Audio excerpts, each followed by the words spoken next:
because we're on the air. We're on DBuzz. Awesome. So, we got Nathan. Is it Sin or just what do you want to? How do you pronounce your user? Nathan Sin. Nathan Sin. Okay, that's what I thought. I just wanted to make sure. Yep, you got it. And obviously, I got Alan next to me. Well, not next to me. He's here. Yeah, next to me in the virtual world. That's right. Yeah. And yeah, we're doing this live on the radio just to see how it works. And apparently, Discord does not like to cooperate. If you're listening to the podcast version of this, all of that stuff's going to be edited out. So you won't have to put up with that. So Nathan is the head of DBuzz. Are you the founder too? Or are you just like the manager? Yes, I'm a co-founder of DBuzz with Chris. Ah, cool. excellent. I'm making it myself. In case you guys don't know, DBuzz, D.Buzz, is a short form content front end for Hive. It's more not. It doesn't look nothing like Twitter, but it's similar to Twitter. It's better than Twitter, and you can tweet to Twitter from DBuzz, so you can still pull your friends over. I myself personally have made a more concerted effort to interface to Twitter through DBuzz. I have slipped a couple of times here in the last couple of days. I'm not going to lie. Shame on you. But Nathan, if you've got a 30-second elevator pitch for DBuzz, throw it out there. DBuzz is a platform that allows you to own your content. And what I mean by that is that you own your account, you own the content on that account, and no matter what happens, you will always own that content, you are always on your account, and no one can take that away from you. And that is the difference between the Web 2 platforms like Twitter and Facebook, who own your content and own your account and can take that away from you. So you're saying Elon Musk can't kick me off of DBuzz? No one can kick you off of DBuzz. That's great. I love it. You know what gets me about the whole Elon Musk thing, Twitter thing, is he came on saying he's a free speech absolutist. He wouldn't kick anybody off of Twitter, but not even the guy that was following him on his jet and all that. And here he is. He's kicked how many people off already since taking over as CEO? How quickly they change their minds once they get into power, huh? Absolutely. But he's for free speech as long as he likes what you say. Yeah, exactly. So the whole Hive blockchain is based on that premise, right? So if you have a Hive account, nobody can take that away from you. That's your account, and nobody can kick you off. And so DBuzz being on the Hive blockchain naturally adopts that same feature, correct? Yes, that's correct. That's awesome.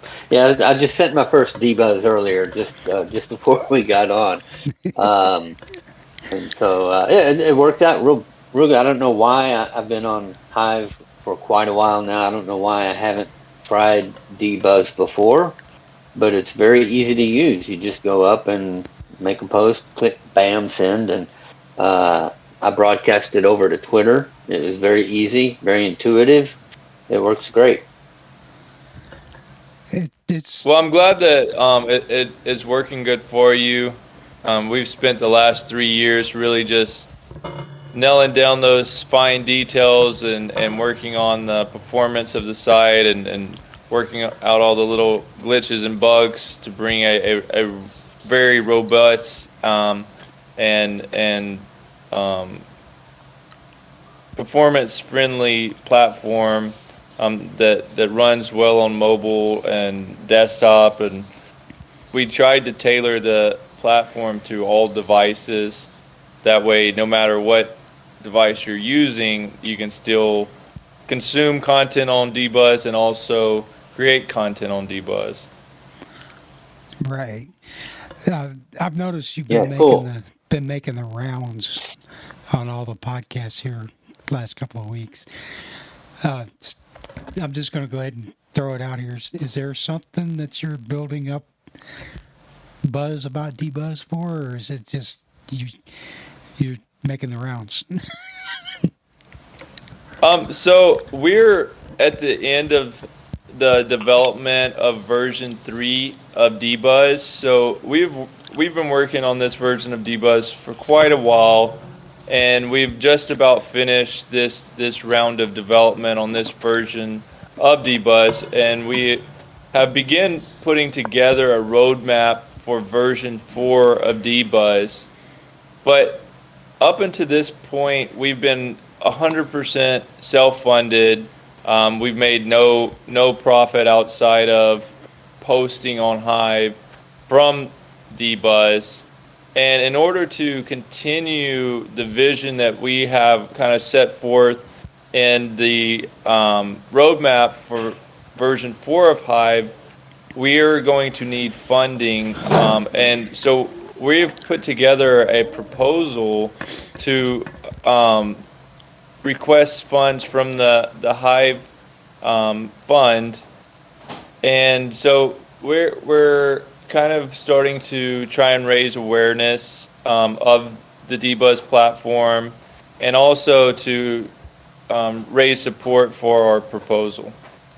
Cool. Oh, awesome. Yeah. So, all right. So has the proposal been published yet, or is that still forthcoming? It has not been published yet. We're looking at publishing it in the next few weeks. We're still have it under review, and we have a few people looking at it just to kind of nail down some of the finer details before we post that. Oh, cool. Yeah. Well, I'll be looking for that then. Yeah. So definitely support that. That sounds good. So you guys, Well, I would greatly appreciate your support on that. That will help us out tremendously. absolutely. I personally I like the short form content because there's a lot of times that I want to just throw something out because I don't feel like writing a big blog post. I'm not that kind of person. Blogging, that's too hard. But if I can just throw a buzz out or tweet, whatever you want to call it, and I'll be happy just throwing out my drive-by opinion. Yeah. I You can buzz it and then tweet it. That's right. I think a Buzz large it. portion of people feel the same way because I mean, for Hive to be a social media blockchain that's tailored towards kind of the social media aspect, I think if it's only limited to blog posts, you're limiting the users that can use that platform and that contents to maybe like 1% of internet users who are going to be willing to write out entire blog posts. So it limits it to a very closed group of people versus having a platform where people can post short form content and short videos. It opens it up to everyone, and I think that's really what Hive needs to grow, is to kind of expand to the greater audience of the social media world.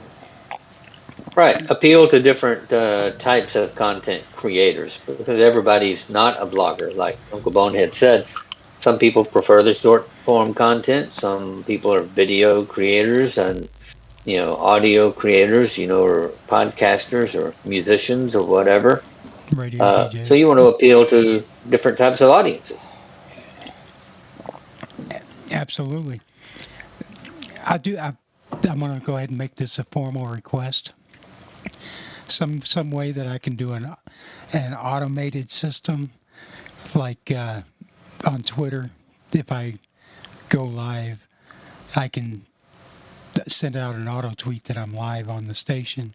I would like to have that for DBuzz. Probably not possible, but I'm asking anyways officially. And crickets. I didn't quite. I didn't quite catch that. I'm sorry. Oh, on Twitter, there's I don't remember what it works, but it works through the Twitter API. When I go live on the station, on my radio station, it can send a tweet saying that a DJ is live. I'd like to have that kind of interaction with DBuzz if that's possible. I don't know if it's possible or not, but So that- that's something I have never really thought about before. So maybe that's something that we could discuss with our developer, having some kind of feature that was that could kind of trigger automated posts. Yeah, that's not something we've actually discussed before. but that would be cool if you could. So they were basically asking if it's possible. He said, when he goes live, that it sends out. He has it hooked up to Twitter's API. It automatically sends out a tweet saying that he's going live, and he was asking if that's something that we could possibly integrate into DBuzz. Oh, yes, that has to do with the interoperability between platforms. And Right. we haven't thought about that specifically, but more things like that we're interested in doing between multiple Hive platforms and also sometimes between Web 2 and Web 3, which is Hive.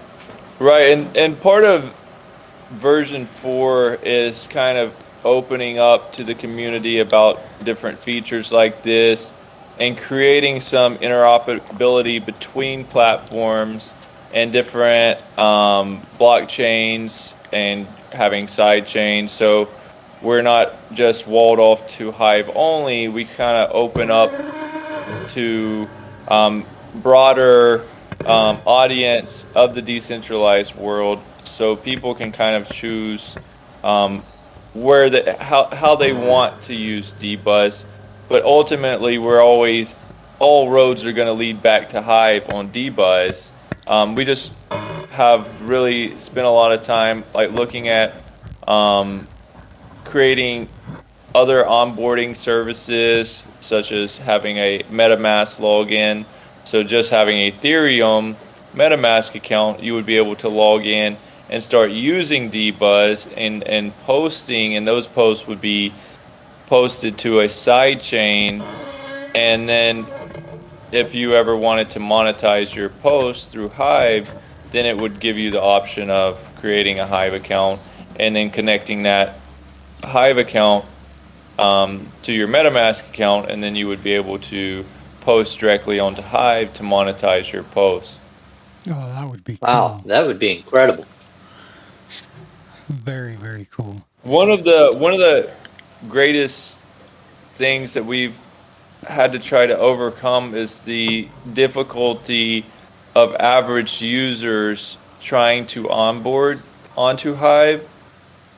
We've found that through the various onboarding services that create Hive accounts, we had a large drop off of people onboarding where it was too difficult, or they just kind of give up in the process of trying to figure out all these keys and what to do and what to go for. So one of the things that we're really focused on in version 4 of DBuzz is creating a more streamlined onboarding service that just gets people in the door, allows them to use the platform, and then kind of coaches them into creating a Hive account, and just kind of has a save state on that process. So as they become more accustomed and familiar with the platform. They see that people are using it. They see that people are being able to monetize their posts. And they see the community. They see the value. It gives them more motivation to continue the process of creating that Hive account. Why we have it there inside of their account for them, where they can create that Hive account and attach it to their current account. That is cool. And That would be an interesting approach. it makes sense to me. Yeah, anything we can do to make it easier for people to onboard under the blockchain would be good, because it is not intuitive for the Web 2 people. Anyone who's been on the web as long as I have, for instance, is probably going to have a hard time understanding, cryptographic keys and all of that. And I may be an exception because I was a journalist and I'm just used to doing research and breaking down complex topics. But not everybody does that. So it is difficult for a lot of people to wrap their heads around. Yes, it is.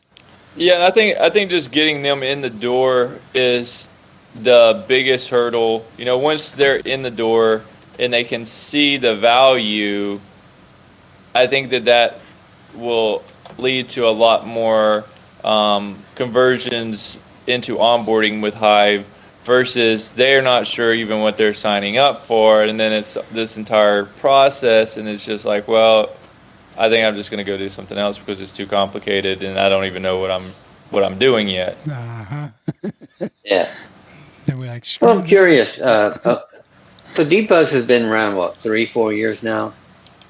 We started the beginning of 2020. It was kind of envisioned, and the gears were kind of started turning in 2019. And 2020, we actually founded a organization and hired some developers and actually began the process of creating DBuzz.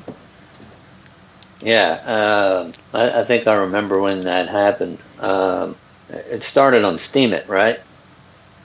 And then Yeah, you kind of migrated over. We were originally going to launch a platform called Steam Says on Steemit, and then the entire issue happened with Justin Sun and Steam working into Hive, which turned out to be, quite a blessing for us because we kind of took a step back and thought about our branding more thoroughly and came up with the brand DBuzz, which, in my opinion, and I think Chris also feels like DBuzz is a much stronger brand than the original Steam Says platform. Yeah, I agree. So what was the original impetus? What was kind of the thought process behind initiating the project? What problem were you trying to solve, or what were you thinking about? Why did the blockchain need a service like DBuzz? So one of the things that really kind of stood out to me was seeing creators on platforms such as YouTube, Facebook, and Twitter spending years building up, these followings, putting money into advertising, all the different things that goes into creating, content and an identity on these social media platforms, and waking up one morning and their accounts no longer exist for whatever political reason,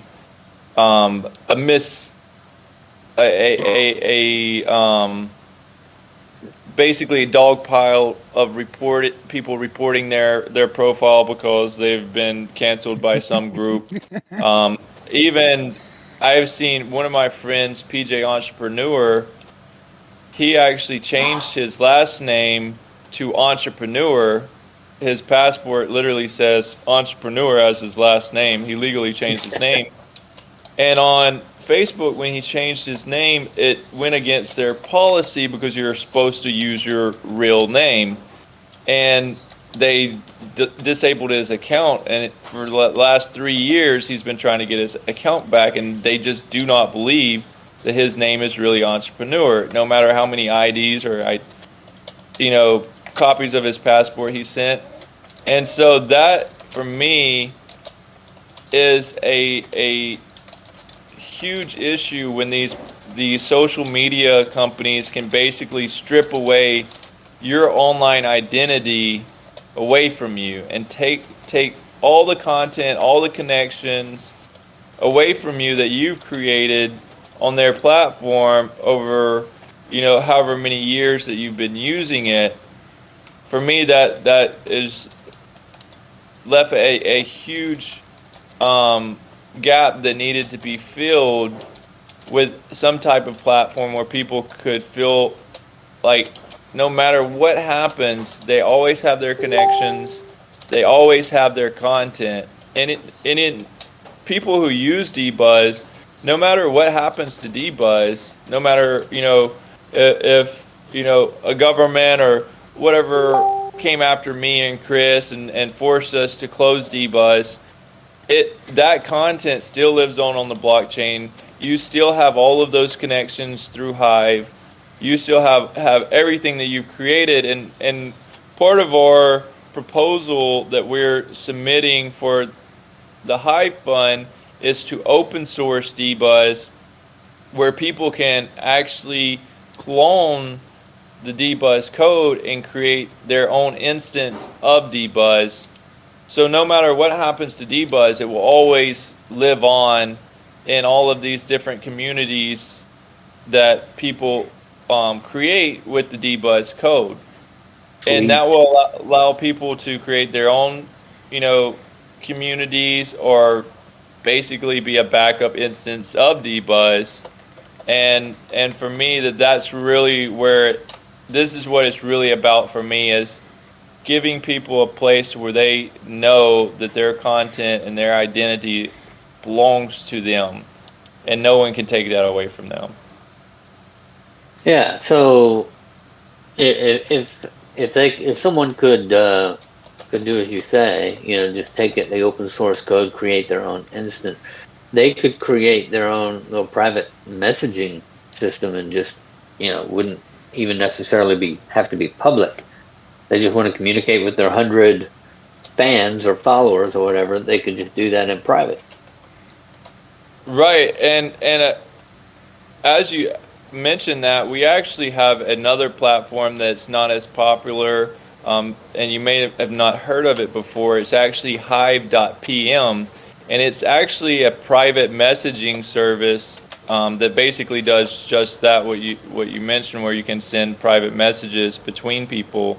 And we're working on even having where you can do private posts on Hive or on DBuzz to only your followers, using encryption and the memo keys to basically facilitate that. That would be awesome. Did you say Hive.pm? Yes, that's correct. I'm so saving this. Bookmarked. Yeah, I'm gonna check that one out. This is a little It's a rather basic project. It was created fairly quickly, just kind of as a hackathon / development session with some of our devs, and a core project just to kind of learn about Hive and build something together as a team.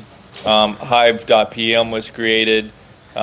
Lots of work that needs to go into it, but it does allow you to send encrypted memos back and forth between people on Hive, and it basically works by allowing you to send the smallest denomination of 0.001 Hive or Hive-backed dollar with an encrypted memo to any user on Hive, and then they can turn around and send that right back to you with their encrypted. So you basically just kind of toss that fraction of a Hive back and forth, or you can make it more or less. Cool. So it's not really then costing you anything. You're just you're sending these memos back and forth and paying each other for the privilege. Right. It's kind of like you and I just passing a nickel back and forth to each other as we talk. Yeah, I That's like exactly. it. That's cool. Yeah, cool. I'm trying to hit Chris up. See if he says he got anything. Yeah, so I'm kind of curious now. We talked a little bit about your proposal and some development things. What, in your opinion, do you think the Hive blockchain is missing right now? What would be, in your wildest dreams, the most incredible type of DApp that could, fill a gap in what's already on the chain? I mean, something that I think would be just absolutely amazing to see developed into Hive, and I don't know if it would ever happen, but I think, would be a game changer for the Hive blockchain is to create a truly decentralized exchange built on top of the Hive protocol, where the top witnesses were multi-sig wallet holders for that decentralized exchange, and people on Hive could deposit Bitcoin, Monero, and various other currencies and exchange them in a truly decentralized manner, where the top witnesses, it required a signature from at least 15 of the top 20 witnesses in order for those funds to be moved, and completely open and transparent system that we know that we can trust, and we don't have to then rely on centralized exchanges who continue to show themselves as untrustworthy.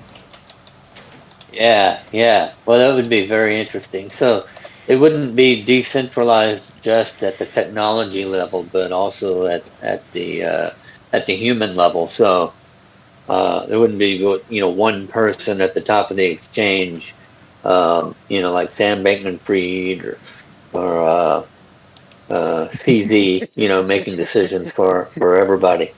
Yeah, that would be cool, and it would extend beyond the Hive blockchain, so it would be more powerful than Hive Engine, because there you're just exchanging tokens that are already on Hive.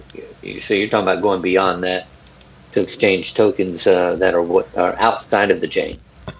Right. Yes. Exactly. And I feel like that's something that's very much so needed inside of the cryptocurrency ecosystem right now, because if you look back over the past few years, one of the biggest hurdles that cryptocurrency has had in the adoption of this technology is these greedy exchanges that continuously rug pull all of their clients and misappropriate funds, or completely just steal all the money or lose it through various hacks. We've just seen so many of these exchanges collapse, that it really creates this level of distrust inside of the entire ecosystem, and hampers the uptake and the trust in this technology. And until we have a truly decentralized system that has a layer of transparency where we can see the funds are safe, the funds are there, and the people who are responsible for facilitating the transfer of those funds have a public ledger of every transaction and are accountable for that.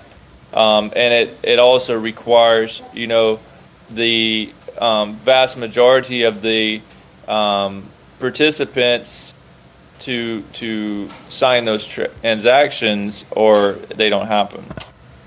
Yeah, that would be amazing.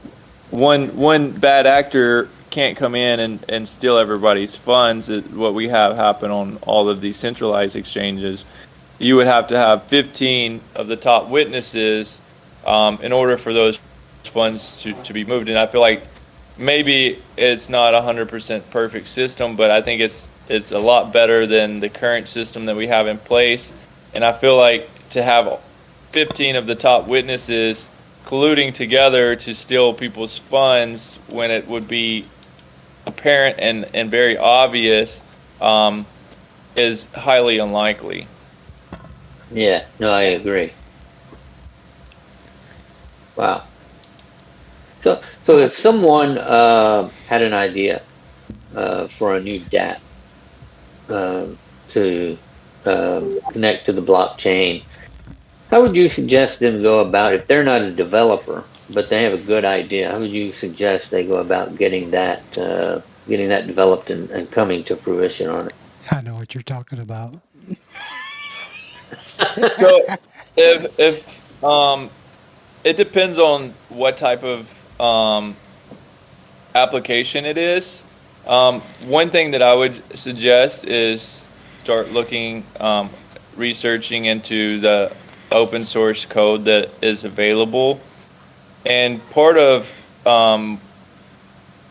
the version 4 of DBuzz and the proposal that we're kind of proposing is to create a lot of open source tools. And our dream or our vision for version 4 of DBuzz is to create it in such a manner that every piece of DBuzz is almost like a Lego block, and it's open source. So from the login mechanism to the news feeds to the wallet aspect, each piece is its own individual open source code, and you can take these different pieces and put together to build what you want. And so I think if you're interested right now in building, there's quite a bit of open source code out. There's a lot of documentation that the Hive community has put together, learning about how to communicate with the Hive blockchain and make post requests and pull information off the Hive blockchain. Looking into, I think there's Hive SQL would be a good tool to learn about. So yeah, I would just suggest, looking into the open source community that exists around Hive, and seeing what exists there that you could use kind of as a template to start your project with. Cool. Yeah, great answer. Now I'm not gonna let you gloss over this, because I heard you explain this on Cryptomaniacs podcast, and you could see the light bulb go off in Taskmaster's eyes from behind his sunglasses when you were talking about the Lego blocks, because you could take bits and pieces of DBuzz and work them into your current site. So you could essentially have your own little miniature DBuzz on your site interacting with the Hive blockchain. Right, that's correct. So each of the features on DBuzz, we're trying to kind of like isolate it into its own piece of code, and then allow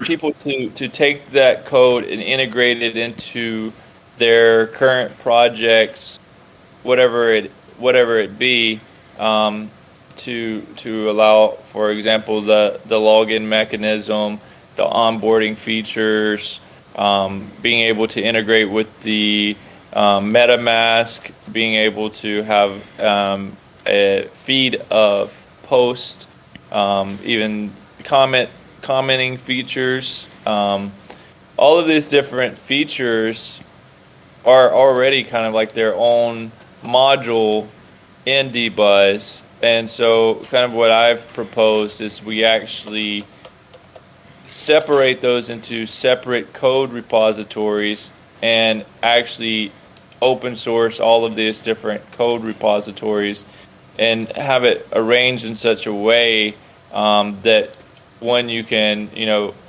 just clone an entire copy of DBuzz, which basically pulls all these different pieces and assembles them, or you can just pull the pieces that you want for your project and tie them in with what you already have or what you're already building.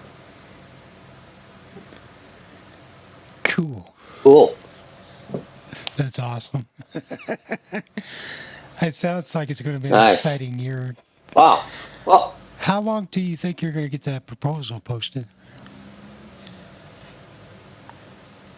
I would say that we expect to have the Hive proposal posted within the next 2 to 3 weeks.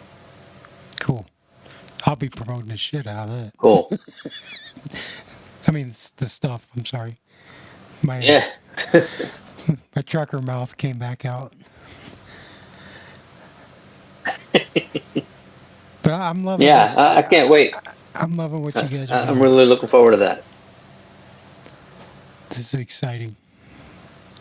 Lots of cool stuff coming down the pike for Hive. You got any other questions there, Alan? No, I think I've exhausted my imagination on this one. My voice is about to give out. Been on the phone too much today. Yeah, but I'd like to thank Nathan for coming on the show with us and answering our questions, letting us pick his brain. And I'm anxious to go back and start using DBuzz a little more often now. I think it's a pretty cool tool. So I'll start using it a little more. Absolutely. Well, I sure appreciate you all inviting me on and hearing what I had to say. And whenever we post the Hive proposal, I'll make sure that we send out some messages and let you know so you can review that. And we greatly appreciate all the support that we can get on that. Very cool. Yeah. You are more than welcome to come on anytime you want. Just say the word. I will take you up on that offer. That goes for Chris too, even though he doesn't want to talk. I know it's early. When He's getting where he's not quite as shy on the podcast. So maybe we can get him on one day and he can share his vision as well. Absolutely. Awesome. From what I've talked to him over the last couple of years on Hive, he's a smart dude. He knows his stuff. You ain't got nothing to be shy about. Yeah, he is highly intelligent, and he has really been the leading force behind DBuzz. In the beginning, I was less involved. He's kind of pulled me in and got me more involved over the last year. But he's really the one that put in all the legwork to get it to where it's at right now. So big appreciation to him for that. Absolutely. Nice. Very cool. Well, with that, you all can go to D.Buzz and just get on DBuzz. If you're on Hive already, why are you not using DBuzz? I know everybody's got Leo threads on the brain, but DBuzz is better. Trust me. Just go try it. Most people that listen know my opinion on Leo thread. I'm not going to go off on a rant right now, but go check out D.Buzz. If you want to see the upcoming stuff, what is the other URL? Next.dbuzz? Yes, that is correct. That's next.dbuzz is the upcoming version of DBuzz. It's kind of like a playground where we test out features and make sure that they're stable before we release them to our main net. So yeah, if you want to see, some of the upcoming features, it may have bugs. It may glitch out sometimes, but it's there and you can check it out. And once we feel like it's a stable version, we'll move it over to d.buzz. So yeah, that's next.d.buzz. Cool. But just Awesome. they don't need the next. Just go to d.buzz. You're going to have a great experience. Trust me. Yeah, I agree. Well, I guess that concludes our show today, Uncle Bonehead. Yep. And again, thank Nathan Ten for joining us. Thank you very much. And thank you, Chris, for making this happen. You can catch us all on, email us at podcast@defluence.online. I screw that up every time. If you're listening to us on one of the regular podcast players, God dang it. Defluence.online is where you can catch the podcast and most of the stuff. Defluence Radio is at defluence.me. And watch us on CastGarden now. I'll throw that link in the show notes. We'll talk more about CastGarden here coming up soon. Got some really interesting interviews coming up. So we'll catch you guys on next time. Be good, be safe. Never ever stick your finger where you wouldn't stick your face.